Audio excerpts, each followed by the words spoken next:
Now we are going to look into details on the elements of cache design.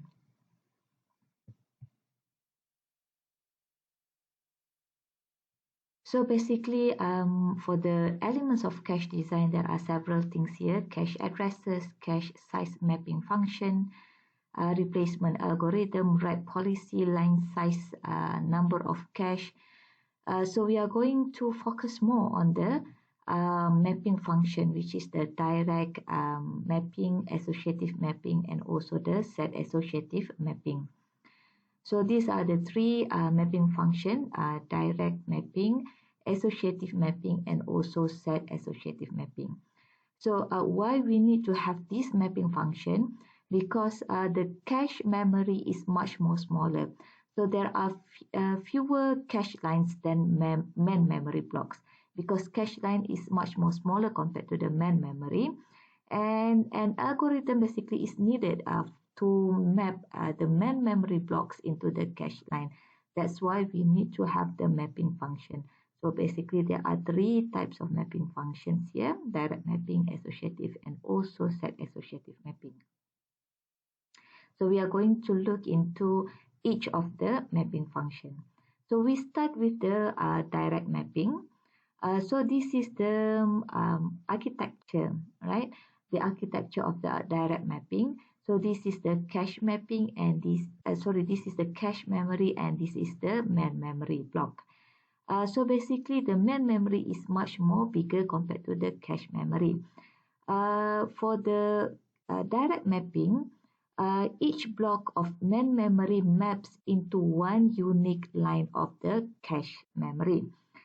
Slot in cache memory is already determined for specific memory. So basically this is a waste if the slot in cache is free but cannot insert any block of memory. For example here, this cache memory, basically it will be divided based on the numbers of main memory blocks. So this main memory block will be inserted inside the cache memory, which already designated for each of the main memory block.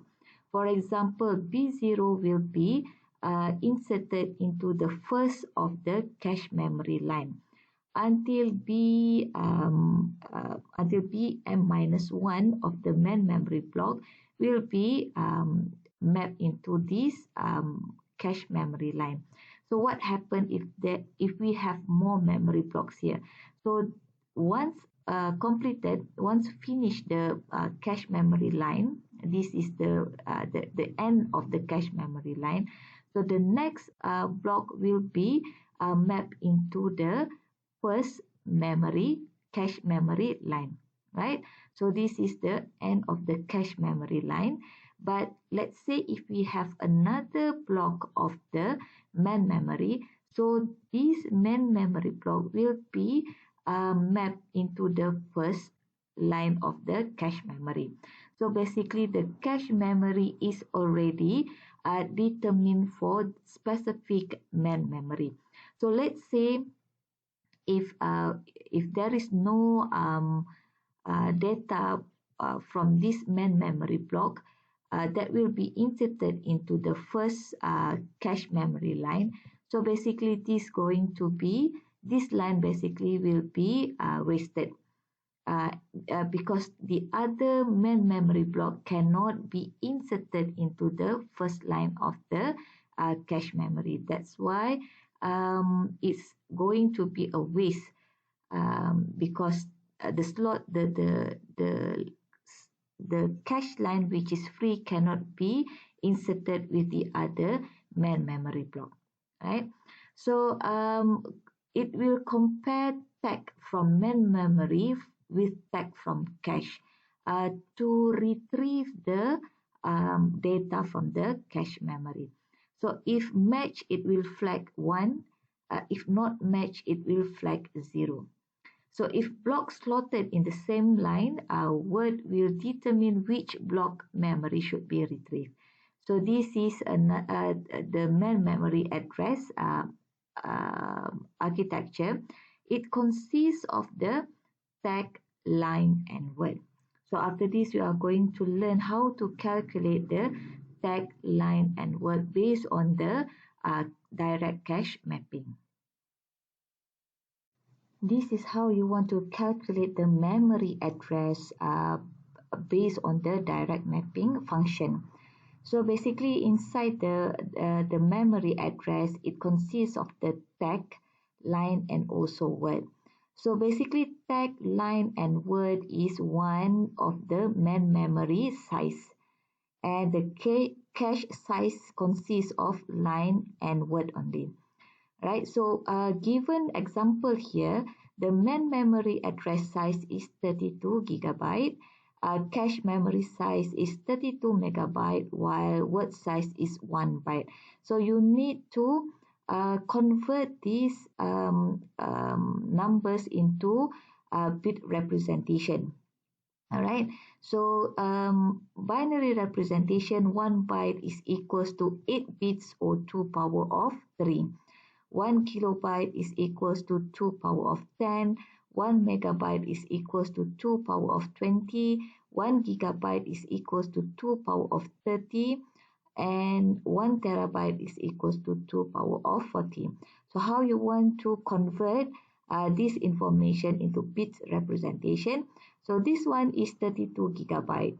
Right, so you must look into the binary representation. Here gigabyte is equals to 2 power of 30, and this one is 32 is equals to 2 power of 5. Right, so 2 power of 30 times 2 power of 5, you got 35 bits. 30 plus 5 is equals to 35 bits. Right, and the next one is the cache memory size. You have 32 megabytes. So these 32 megabytes, the megabytes in bit representation is 2 power of 20. So you have here 2 power of 20, while 32 is equals to 2 power of 5. So total is 25 bits. You just add 20 plus 5, so you got 25 bits. And the word size is 1 byte. 1 byte is equals to 8 bits or 2 power of 3. So this one you need to convert, right? You need to convert into the main memory address size. So how you want to find the size of the tag, the size of the line, and also the word. So for the word, it's already determined here, 3 bits, right? 3 bits, 1 bytes. So word is 3 bits. For the line, okay, for the line, this is the cache memory. Line and word is the cache memory size. So how to find the line? Because you already know the word size here, 3 bits. So the line, the cache memory is 25 bits. So the line size is 25 minus 3, because this is the what we call the cache size. Line and word is the cache size. So you already know the cache memory size 25 bits, and you already know the word size, which is 3 bits. So you just minus 25 minus 3, you got 22 bits. And for the tag size, so you just subtract the main memory size from the cache size. So main memory size is 35 bits minus 25 bits, you got 10 bits. This is the size for the tag, 10 bits. Size for line, 22 bits, and the size for word is 3 bits. So this is how you calculate the main memory address based on the direct mapping function. The next mapping technique is the associative mapping, or some of them call it as a fully associative mapping. So basically, this is the diagram of the associative mapping. We have the block of main memory, and we have the cache memory. So basically, inside the full associative mapping or the associative mapping, it permits each main memory block to be loaded into any line of the cache. So this one is different from the direct mapping technique, because inside the direct mapping technique, the main memory block is already designated into the specific cache line. But for the associative mapping, it allows the memory block to be inserted into any line of the cache memory. For example, this main memory block can be inserted into the first line, or it can be inserted into the second line, third line, or fourth line, fifth line, until the end line of the cache memory. So basically, for the associative mapping, the main memory address consists of the tag and word. So this one also different from the direct mapping, because inside the direct mapping you have tag, line, and also word. But for the associative mapping, you only, for the main memory address, it only has tag and word, right? And to determine whether this block is already inside the cache memory, the control logic in the cache memory will examine every line tag for a match. For example, if there is 20 lines inside the cache memory, the control logic of the cache memory will examine each of the tag for each of the line.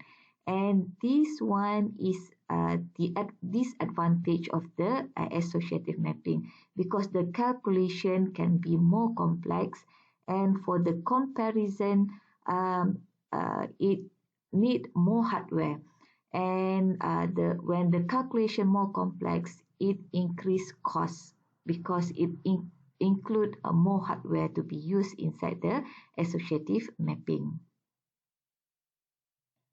So how to calculate the main memory address using the associative mapping? So given the same example, main memory address, you have 32 gigabytes, cache memory 32 megabyte, and word size is 8 bits. So basically the main memory size consists of the tag and word. So this one you can do this direct calculation here. For the main memory size, you already know it's 35 bits, while the word size is 3 bits. So you just subtract 35 minus 3, you got 32 bits for the tag size, while the word maintained with 3 bits. The next technique for the mapping is the associative mapping, or some of them call it as the fully associative mapping. So basically for the associative mapping, it permits each main memory block to be loaded into any line of the cache. So this is the diagram of the associative mapping. We have one block of main memory here, and we have the cache memory with a different number of lines. So basically, this associative mapping different from the direct mapping, because for direct mapping, the main memory block basically can be loaded into certain or designated line inside the cache memory. But for the associative mapping, the main memory block can be inserted in any line inside the cache memory. For example, this block can be inserted or can be loaded into the first line of cache memory, or it can be loaded in the second line, or it can be loaded into the third line, or any line inside the cache memory. So this is the advantage of the associative mapping. The cache, the main memory address basically consists of the tag and word, and this one also different from the direct mapping technique. The direct mapping technique, which you have learned before this, the main memory address consists of tag, line, and word. But for the associative mapping, it only consists of tag and word. To determine whether the block of the main memory is already inside the cache memory, the control logic of the cache memory will examine every line tag for a match. For example, if there is 20 lines of the cache memory, so the control logic of the cache memory will examine each of the tag inside each of the line. And this is the disadvantage of the cache memory because it involves complex calculation and more hardware for comparison. And when you have more hardware inside the circuit, it will increase the cost. And these are the disadvantage of the associative mapping. How we want to calculate the main memory address for fully or associative mapping. So the associative mapping, the main memory address for the associative mapping only consists of tag and word. So given an example, the same example here, main memory address size 32 GB, cache memory size 32 MB, word size 1 byte, and you already convert into the bits representation, which is 35 bits for the main memory address. Cache size is 25 bits, while the word size is 3 bits. So this one is a simple or a direct calculation because main memory address consists of tag and word. So you already know the main memory address is 35 bits. So 35 bits minus 3 bits is 32 bits. So 32 bits is the size for the tag and 3 bits is the size for word. This is how you want to calculate the main memory address using associative mapping technique. We move to the final or the last mapping technique, which is the set associative mapping. So basically the set associative mapping consider the strength of both direct and associative mapping technique while reducing their disadvantages. The cache consists a number of sets, and this number of sets should be power of 2. It can be 2 sets of cache memory, or it can be 4 sets, 8 sets, or 16 sets, and so on. So this one should be the number of sets should be power of 2. Each set contains number of lines. A given block maps to any line in a given set but with specific number. So if you read this sentence, a given block maps to any line in a given set. So this one is similar like the associative mapping, but with specific number. Specific number, this one is similar like the direct mapping, because in associative mapping, the block can be slotted in any line inside the cache memory, and for this direct mapping, the block of main memory can only be slotted into a specific or designated place inside the cache line. Is compared based on single line according to set number. So taking an example from this diagram, this block of memory, which consists of tag, set, and word, is slotted inside the first set of the cache memory and at the first line. Alright, basically this block can be slotted in any line inside the first set, or it can be slotted in any line inside the second set. So basically this one we can consider as the two set associative mapping because it consists of two number of cache memory, right? So back to the example, this main memory block can be slotted in any line inside either first cache memory or the second, or either line inside the second cache memory. But for this example, this main memory block is slotted inside the first line in the first cache memory. Alright, so how to know whether this block of main memory is already slotted inside the cache memory? So in order to know, a comparison will be made to the tagging of the main memory address. Alright, so it will compare the tag on both lines from the same set number. Compared to the associative mapping, it need to compare all the lines of the cache memory, compare the tag number of all lines inside the cache memory, but inside the set associative mapping, it only need to compare 2 times only. Okay, it only need to compare 2 tags from both lines which has the same set number. So this is the advantage of the set associative mapping compared to the associative mapping, which you need to compare each line inside the cache memory. So how you want to what we call calculate the size of the tag, the size of the set number, and also the size of the word. Given the same example, 32 gigabyte for the main memory address, and then we have 32 megabyte for the cache memory size, and also 1 byte for the word size. You need to determine how many ways for the associative mapping, whether it is 2-way or 4-way or n-way, right?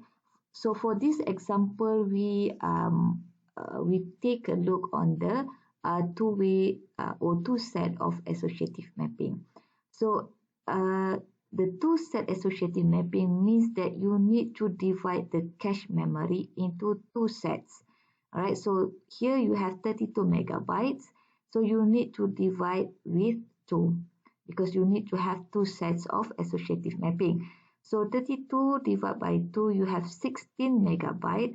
And this 16 megabyte you need to convert to the bits representation, and you got the answer 24 bits for the cache memory size. Alright, so for the set associative mapping, the main memory address size consists of tag, set, and word, while cache size consists of set and word only. So based on this information, you can calculate the tag size, the line size, and the word size. The word size is 3 bits. The line size is 21 bits when you subtract the cache size with the word. Cache size is 24 bits and the word is 3 bits, so you got 21 bits. So for the tag size, you subtract or you minus the main memory address size with the cache memory size. So 35 minus 24, you got 11 bits. So this is how you want to calculate the main memory address. You want to calculate either tag, line, or word using set associative mapping technique.